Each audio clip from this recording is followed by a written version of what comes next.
Listen while the makers of Rexall drug products and 10,000 independent Rexall family druggists bring you Dick Powell as Richard Diamond, private detective.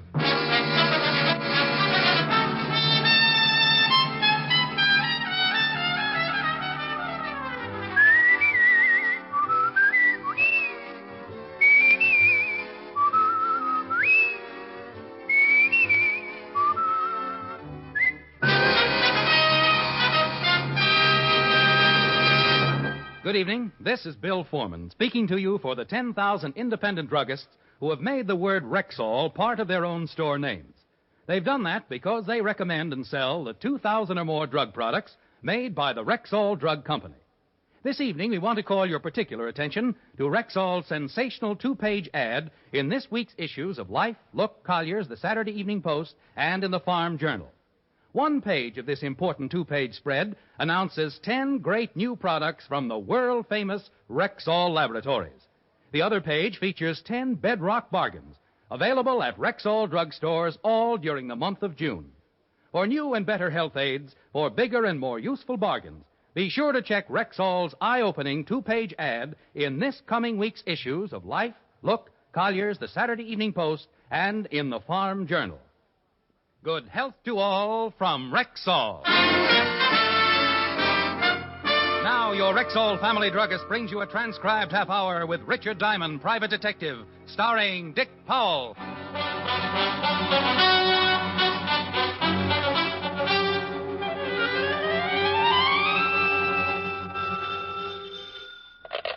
Diamond Detective Agency? I was curious. I tasted it. I'm dying. You sound awful. Oh, if I had the energy, I'd throw my head out of the window. Hangover? Just worn out from getting my heart started, Lieutenant Levinson. Mr. Levinson. What do you mean? As of 5 minutes ago, I became just plain Mr. Levinson. Oh, think what a shock that's going to be to just plain Bill. At exactly 3 o'clock, I started on my 2 weeks vacation. I am going fishing. I want to get lost in the woods somewhere. Pack in. Do my own cooking. Catch myself a limit of nice fat steelheads and rainbows. Oh, I know. The smell of fried trout and boiling coffee. Yeah. Getting up the next morning. Breathing that fresh mountain air. And then realizing that you forgot to put out the fire and 20,000 acres have been burned flat. Yeah. That was pretty mean. Oh, go on. Get next to nature. Too bad you have to stay in town and work. I hope you get scurvy. Bye, Blue Eyes. No. Mr. Diamond? Yeah. My name is Holland, Mr. Diamond. Arthur Holland. Well, sit down, Mr. Holland. What can I do for you? First, come over to this window. Any particular reason, or do you plan on an accidental suicide? There should be a man standing across the street. He's been following me. Oh? What does this man look like?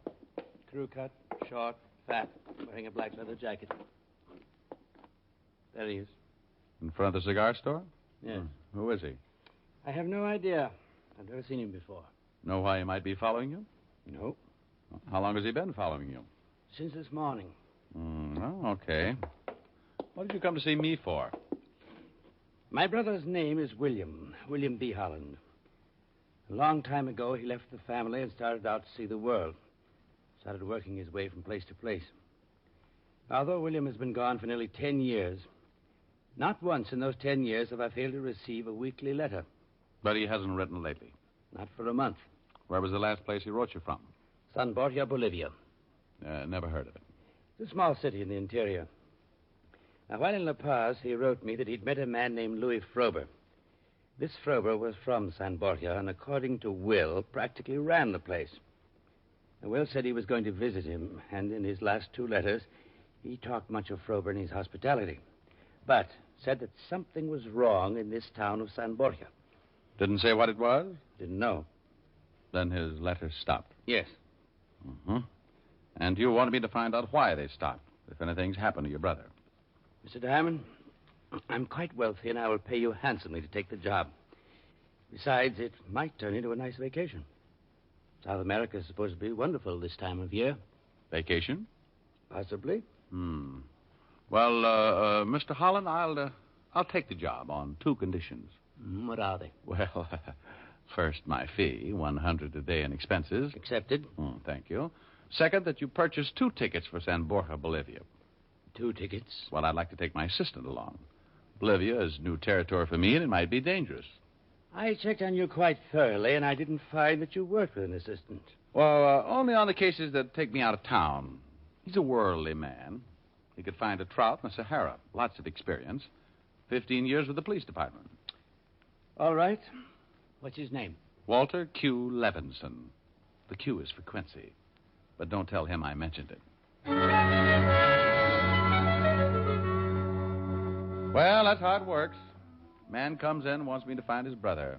Last seen in South America. Walt Levinson was looking for a vacation spot, and I was looking for someone to talk to on my way to San Borja. Result? One phone call to Fatty Levinson. Bolivia? Oh, but you'll love it, Walt. Trout as big as sharks. Where did you get 2 tickets to Bolivia? Well, to tell you the truth, Fatty, I'm going down on a little job. See you when you get back. Bye. Now, wait a minute. Wait a minute, you ingrate. I've just got to find a missing brother. After that, we can relax and have ourselves a time. Oh, think of it. South America.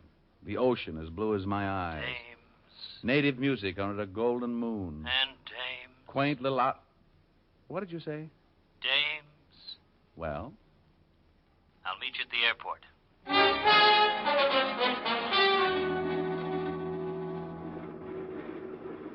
Pan American Grace Clipper, Flight 109 from Miami, Guatemala City, Panama, Lima, Arequipa, and La Paz, boarding at Gate 7, all aboard.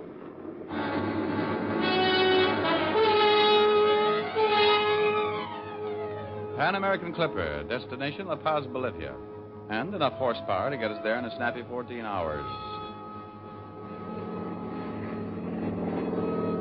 The lights of Manhattan dropping away as we turn on the first leg of our pattern, heading up for 16,000, looking down and wondering about a man in a leather jacket and a crew cut, looking down as the lights begin to melt into a heavy cold front. 16,000, flying south, the pitch changing the propellers into a mellow hum. Why don't you relax? Well, did you notice a little blonde stewardess with the high-altitude features? On the way in. I want to get some sleep. Well, indulge yourself. I'm going to see if I can do something about the pressure in this cabin. The water on my knee is beginning to percolate. Oh, miss!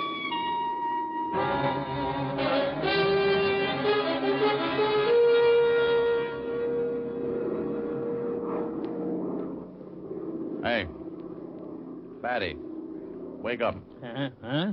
Oh. You had yourself quite a sleep. Yeah. Where are we? Well, another hour, we're in Miami. How'd you make out with Miss Hummingbird? Been with Pan American 3 years, 60,000 miles, over 2,000 hours. Name's Rogers, Gene Rogers, Baltimore. How'd you make out? Oh, shut up.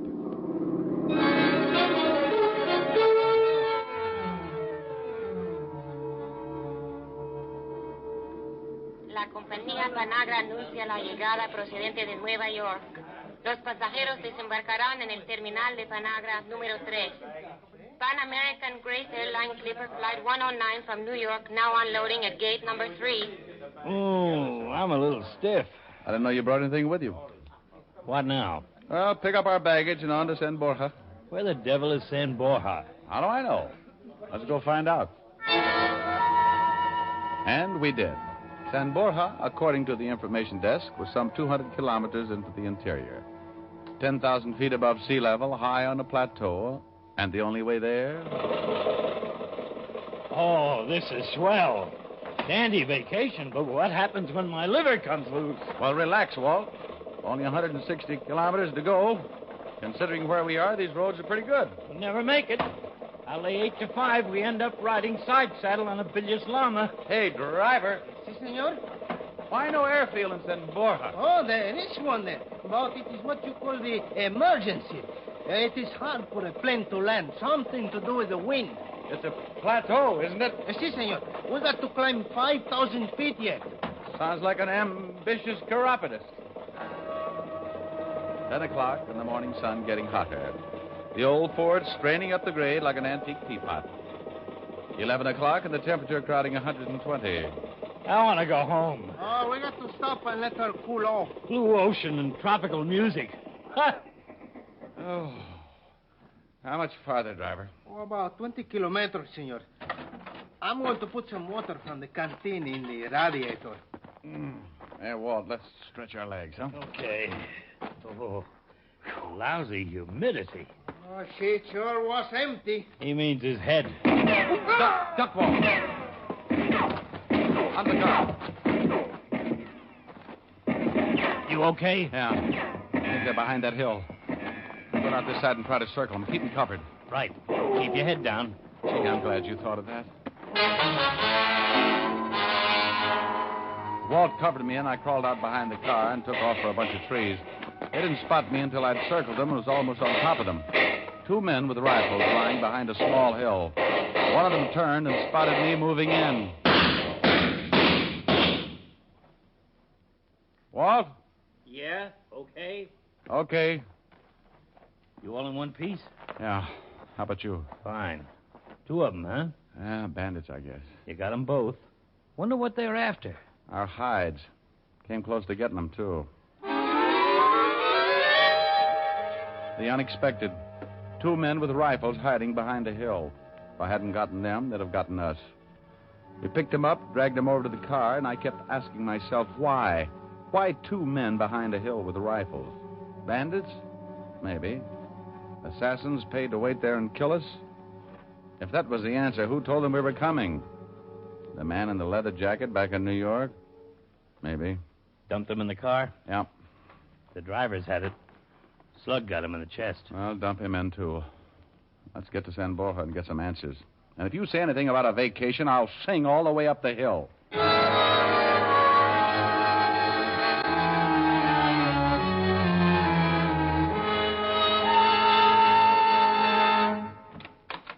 The 2 Americans, Mr. Diamond and Mr. Levinson. Come in.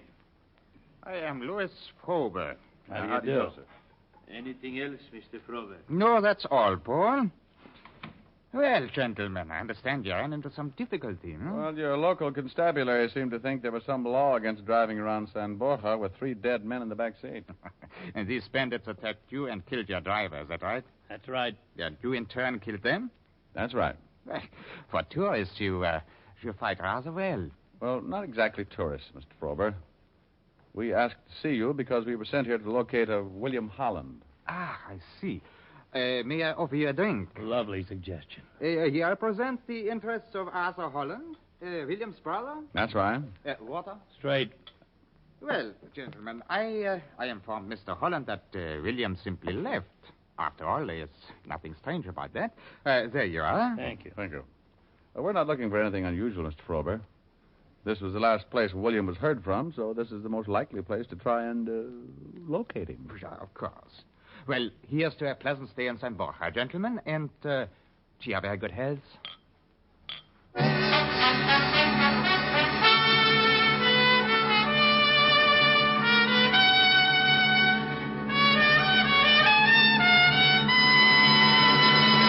Next week's issues of Life, Look, Collier's, the Saturday Evening Post, and the Farm Journal carry one of the most important Rexall advertisements ever published.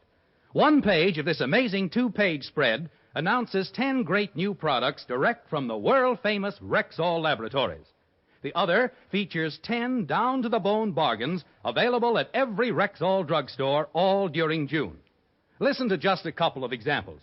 From the product page, Rexall 5X Multivitamins, a new and vital formula that gives you 5 times the established daily requirement of all vitamins with known minimums. Special introductory offer. 10-day trial size, $1.79 value, free of extra cost with a purchase of the regular bottle of 50. Both for only $6.95. From the bargain page, gold-plated metal frame sunglasses, men's and ladies' styles, regular dollar value, now only 67 cents. Remember, for new and better health aids, for bigger and more useful bargains, check Rexall's sensational 2-page ad in next week's issues of Life, Look, Collier's, the Saturday Evening Post, and in the Farm Journal. And now back to tonight's adventure with Richard Diamond, Private Detective, starring Dick Powell. Louis Frober, big man with a slight accent, drinking to our health and extending an invitation to his house for dinner that evening. One hotel in San Borja, Not many tourists, according to the manager, but good rooms and hot water, according to the manager. Sandwiches and a late lunch, compliments of the hotel. Frober owned the hotel, according to the manager. It's open. If you gentlemen would like, Mr. Frober instructed me to show you around the town. Who is it? You want to see the town? Sure. Oh, I'm glad to have you show us around. What's your name? Javacek. Paul Javacek. San Borja, Bolivia. Sitting on the top of the world, 2/3 dense tropical jungle. Population 335 who take 2 months every year to cut back the persistent jungle. Principal industry, tin. The mines, 2 kilometers east. Frober owned the mines, according to Paul Javacek. 3 main streets, modern, up to date. A clothing store. Several cafes, a bank, telegraph office, post office, and recreation hall. All built and owned by Frober, according to our guide, Paul Javacek. You mine tin, huh? How do you get it out? Trucks, then by cargo plane. If you had arrived tomorrow, you would have passed the caravans as you came up the mountain. The ore is taken out once a week. How well did you know William Holland? Not well. Now, if you gentlemen have seen enough for today, I suggest we leave for Mr. Frober's house. He expects you at 7. A kilometer from town in the house of Louis Frober. The jungle not far off and a heavy tropical shower right on top of us. Like Frober, the house was big and imposing. A showcase of its master's wealth and position. I am so sorry that you got caught in the shower. They are pesky things sometimes, but they don't last long. Louis? Gentlemen, my wife, Mrs. Frober, Mr. Diamond, Mr. Levinson. How do you do? How do you do, Mrs. How do you Frober? do? Dinner is served.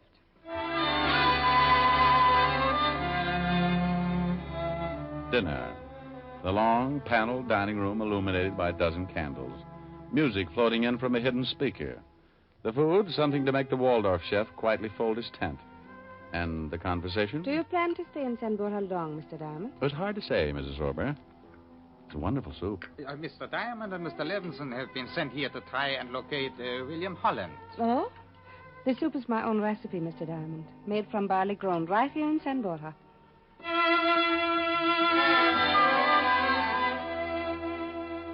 Just a casual dinner conversation, unless you're conditioned, aware of the subtle interrogation. The end of a pleasant and filling meal. Armagnac in the den, and more talk about health, wealth, and the weather.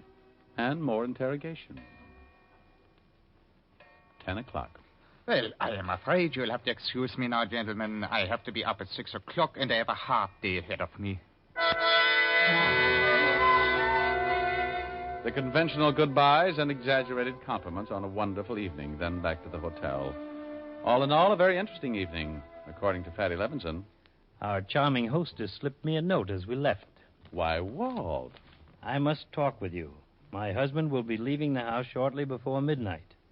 Meet me in the garden at 12. Why, Walt. It's addressed to you. Why, Ricky. A quarter to 12? Then out the back of the hotel, because in San Borja, everyone works for Louis Frober. Heading for Frober's house. Walt 50 yards behind, because in San Borja, a note asking you to meet the wife of Louis Frober might easily be a trap. Maybe William Holland had received just such a note. 12 o'clock and Mrs. Frober moving through the moonlight in the garden south of the house. Walt behind a tree, ready for anything. I'm so glad you came, Mr. Diamond. Where's Mr. Levinson? Well, he stayed behind. Why did you want to see me, Mrs. Frober? It is about William Holland and my husband. Where is your husband, Miss Frober? He left with Paul for the mines. From what I could find out, he's going to meet someone. Someone of great importance. Oh. What about William Holland? I am sure he has been killed. And I am sure my husband had him killed. Go on. We first met William in La Paz. He was likable, easy to talk to. I had been married for 2 years, and it was my first trip away from San Borja. I liked William. You know anyone in New York? Blonde, short-cut hair, plump face, might like to wear leather jackets? No. Well, go on with your story. A year after I married Louis Frober, I began to suspect something wrong with his activities here in San Borja. The men who came to see him on business. Strange men. Foreigners to South America. long nights of business meetings and trips to the mines. When William finally came here, I told him of my suspicions. And one night he informed me he was going to the mines to investigate. I never heard from him again. You think it had something to do with your husband? Right after that, I overheard a phone conversation by my husband. He was talking to someone he called the director.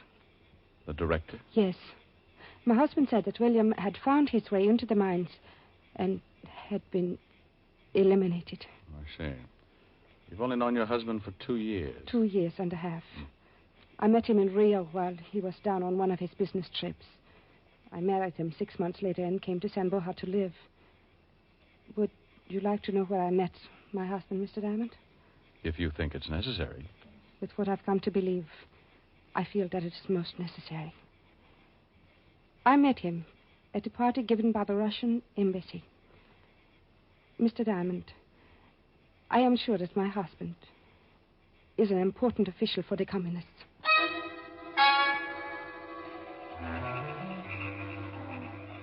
Along the road east of the Frober mines, no lights, just the moon. The sounds of the jungle raising the hair on the back of my neck. A kilometer from the mines, and the dull glow in the sky pointing the way. Frober's generators and manpower working late. The kilometer passed, and the tenseness in the middle of my stomach took on cramp-like proportions. We climbed a hill for a better look. Pretty busy. Must be 30 trucks down there. I'm getting them loaded for the trip down the hill. Hey, listen to that. Well, I'll be darned. Is that what I think it is? The fields in San Borja make it tough for a plane, but for a helicopter, that's another thing. Frober left the house to meet somebody important.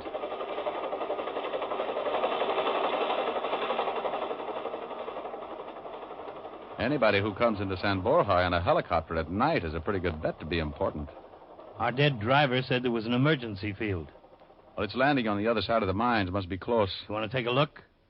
Well, not too many men around those trucks. Before we go looking for that copter, I want to see if it's really 10 Mr. Frober's taking out of that mine. Down the hill, Walt 20 yards behind in case of trouble. Picking our way through the brush, trying not to sound like a landslide. A long road running away from the mines toward San Borja. The line of trucks, the first dozen or so loaded and ready, their backs piled high with sacks. A short sprint, and I was boosting myself up on the back of the first truck, digging into one of the sacks, feeling the heavy chunks of ore, then down off the truck with the ore in my hand. You're up late, Mr. Diamond. Paul Yavicek, Frober's right-hand boy, standing in the darkness, his gun pointed right at my stomach. Mr. Frober will be happy to know of your interest in these mines. Start walking up the road toward the main gate. Stay ahead of me. Keep your hands in sight. Tell me something, Yavicek. How do you get 10 out of pitch blende? I suggest you ask Mr. Frober. He's at the mines? He will be. Drop it, Yavicek. Thanks, Walt, thanks. You all right? Yeah, it's close. Yavicek? Dead. Come on, let's get out of here. Where to? Well, Mrs. Frober said her husband had a phone conversation. I'm going to use that phone and warn La Paz about Frober. Hold it. What is it? Car coming down the road. Frober. Yeah, and he's got company. Probably his important visitor. When he finds out what's happened, he'll guess it's us. We'll never get back to town before he does. Unless we drive. I will take a chance on the confusion and grab that first truck. Clear. Keys are in the truck.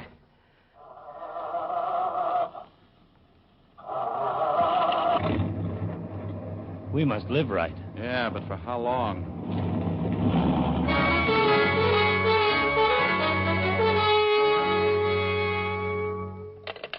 There is a direct phone line all the way to Cavendo. The operator at Cavendo can put you through to La Paz. Bueno. Operadora de Covendo, ¿puede recibir? She's talking Spanish. You better take it. Oh. Esta es la señora Frober. Favor de conectarme con La Paz. Minutes running out. Mrs. Frober looking frightened, waiting for La Paz to answer. She has them. Ask for the embassy. Car pulling up. La Embajada Americana, por favor. Frober and his important friend. Mr. Diamond, I have them. Hello?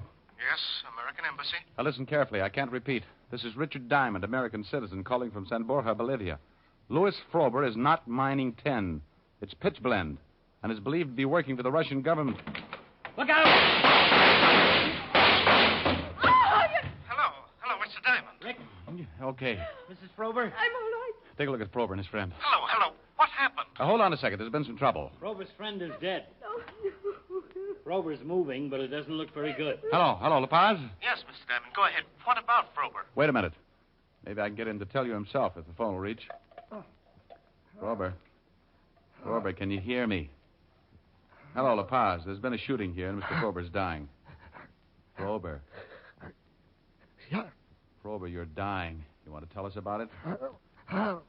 You're mining pitch blend instead of tin, right? Right.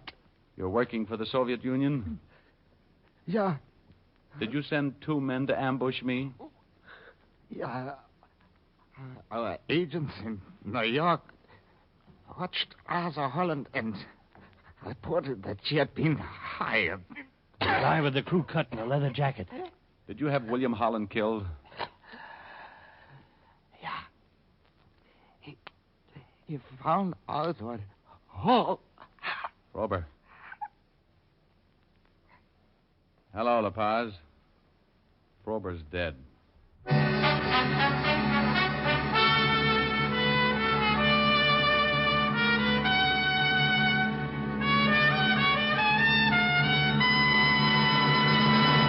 This time of year, no woman wants to spend endless hours caring for her skin and makeup. Since you want the finest beauty care in the least time and with no nonsense about it, why not try the new Ann Delafield Cosmetics? Designed expressly for the busy modern woman, they give you the most for your cosmetic dollar and save time as well. There are no endless bottles and jars, no endless creams for different corners of your face and neck. Just one fine cream. The Ann Delafield All-Purpose Deep Cream. A day cream, cleansing cream, night cream. All creams in one. There are vitamins, too, for true beauty from within, and other lovely makeup aids tailor-made for you. Look for the fine Ann Delafield Cosmetics at Rexall drugstores everywhere. Good health to all from Rexall.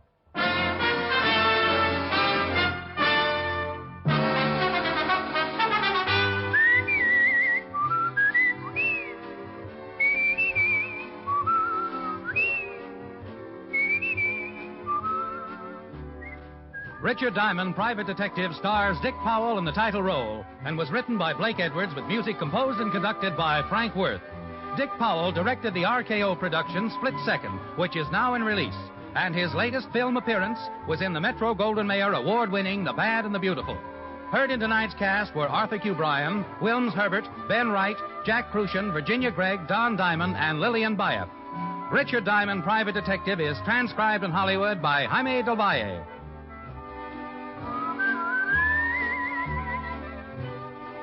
This is Bill Foreman inviting you to be with us next Sunday at this time when Rexall Drug Products again bring you Dick Powell as Richard Diamond, Private Detective.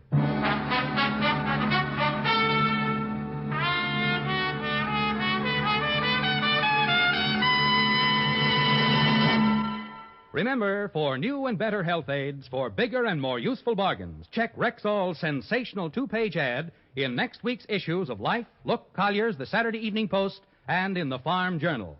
You can know better health. You can save money.